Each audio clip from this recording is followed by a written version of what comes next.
नमस्कार मंडळी, मी पराग राऊत आपल्या सर्वांचं सहर्ष स्वागत करत आहे। आजच्या गुढीपाडव्याच्या तुम्हा सर्वांना शुभेच्छा आणि ह्या नववर्षीच्याही आपल्या सर्वांना शुभेच्छा। मंडळी, आपण पाहिलेलं असेल तर ह्या गुढीपाडव्यालाही बरेच जण आपल्याला नववर्षाच्या शुभेच्छा देतात, तर काही संदेश आपण हे दिवाळीच्या पाडव्याला प्राप्त करतो की ज्यामध्ये शुभेच्छा दिलेल्या असतात नवीन वर्षाच्या।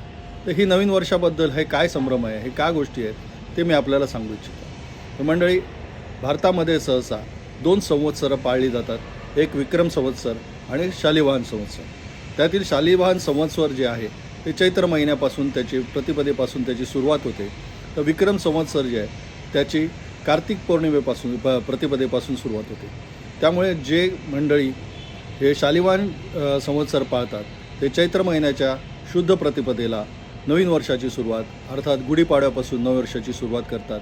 तर जे विक्रम शुद्ध प्रतिपदेपासून म्हणजे विक्रम संवत पाळतात आणि कार्तिक शुद्ध प्रतिपदेपासून वर्ष साजरं केलं जातं त्यांना ते दिवाळीच्या पाडव्यापासून नवीन वर्षाची सुरुवात करतात। तर असं आहे नववर्षाबद्दलची माहिती। ही आपल्याला आवडली असेल तर आपण हे लाईक करा, सर्वांना शेअर करा आणि माझ्या चॅनलला सबस्क्राईब करा। धन्यवाद।